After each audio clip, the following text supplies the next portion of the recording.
Dans une grande ville, deux enfants pauvres vivaient dans le quartier, Kai et Gerda, qui s'aimaient comme frères et sœurs. Les parents leur ont permis d'aller les uns aux autres sur le toit pour visiter et s'asseoir sur un banc sous les roses. Pendant la saison chaude, ils passaient tout leur temps ici à inventer différents jeux et en hiver, ils aimaient s'asseoir près du foyer chaud et écouter des histoires incroyables que leur grand-mère leur racontait souvent.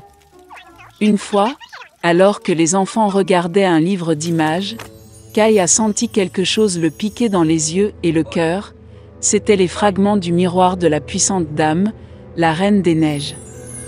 Depuis lors, le comportement du garçon a radicalement changé.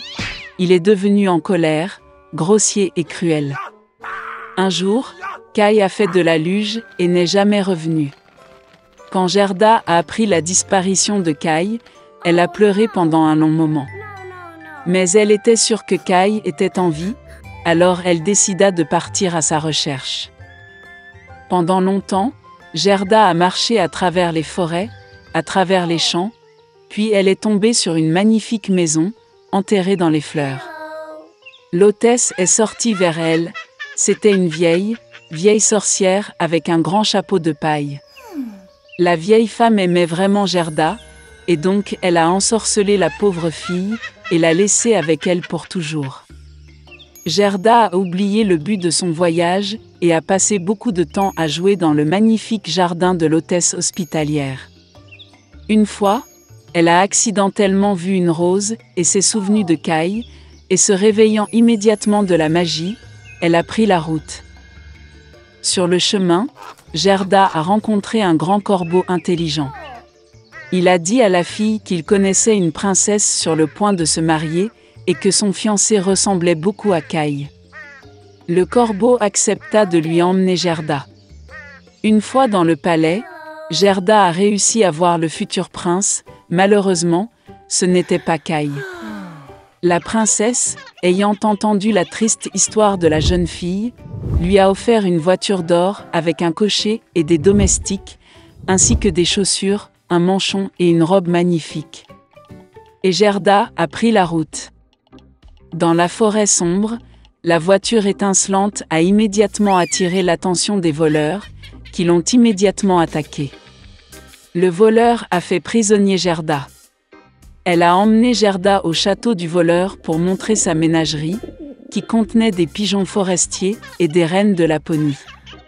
En entendant l'histoire de sa captive, le voleur eut pitié d'elle et la laissa partir avec le renne à la recherche de Kai.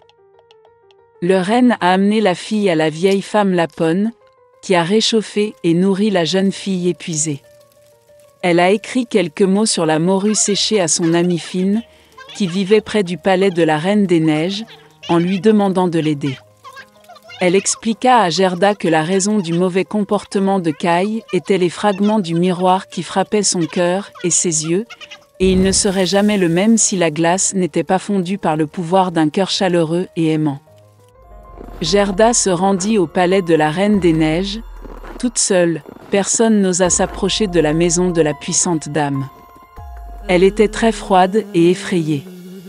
Se retrouvant dans le château, Gerda fut surprise de voir à quel point il était froid, désert et mort. Bientôt, elle remarqua Kai, qui devenait complètement bleu, presque noirci par le froid. Le garçon s'est assis dans un coin et a essayé de mettre le mot « éternité » hors des glaces, car dans ce cas, il aurait reçu le monde entier et une paire de nouveaux patins en cadeau de la Reine des Neiges.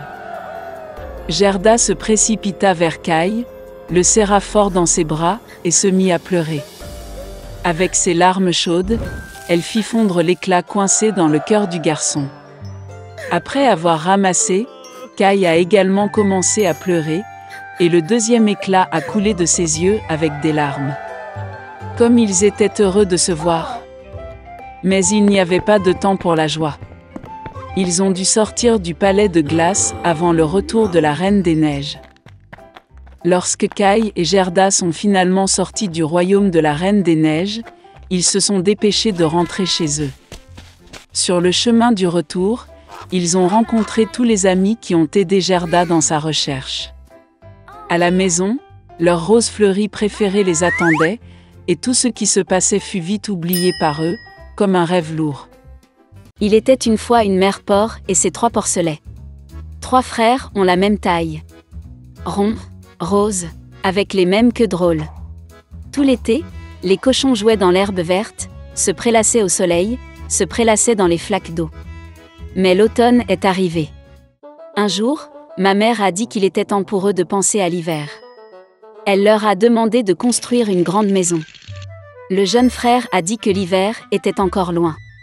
Le frère du milieu a dit qu'il construirait sa propre maison en cas de besoin. Et le frère aîné a décidé de construire la maison lui-même. Les frères cadets et intermédiaires n'ont fait que jouer à leur jeu. Il faisait de plus en plus froid chaque jour. Le jeune frère a décidé de construire une maison en paille. Le frère du milieu pensait qu'il ferait très froid dans la maison au toit de chaume en hiver. Il a décidé de construire une maison à partir de brindilles et de brindilles. Le soir, leur logement était prêt. Ils étaient très fiers d'eux-mêmes et ne pouvaient pas se lasser de leur bâtiment.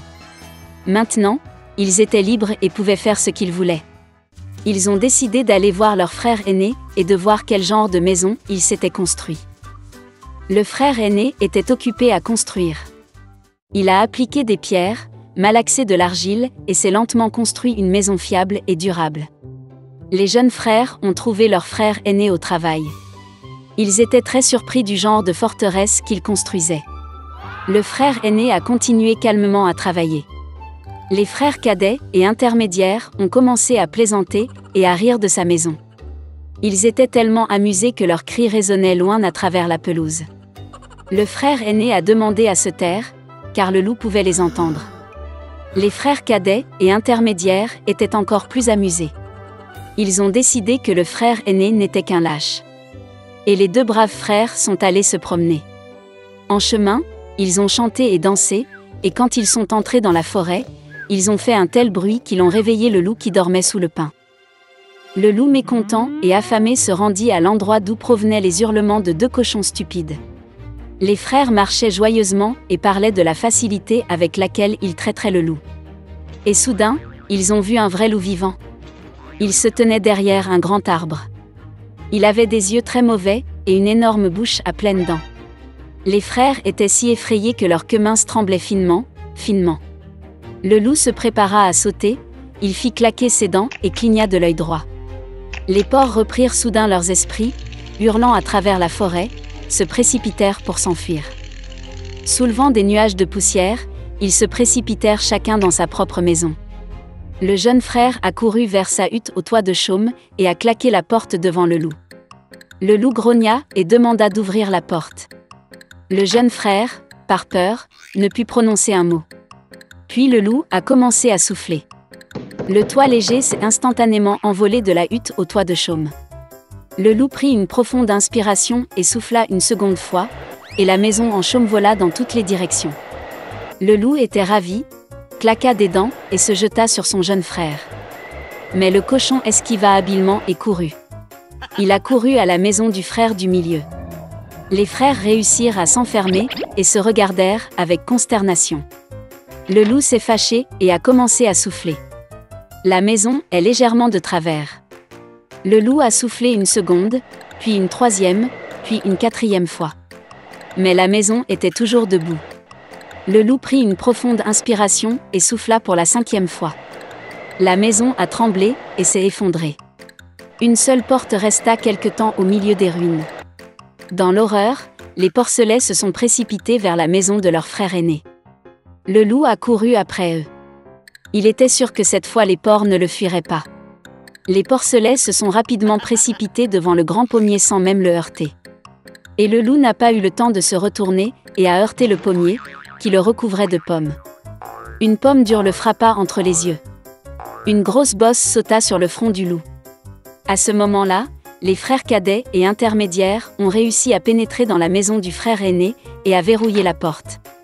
Le loup courut vers la porte, grogna et demanda d'ouvrir la porte.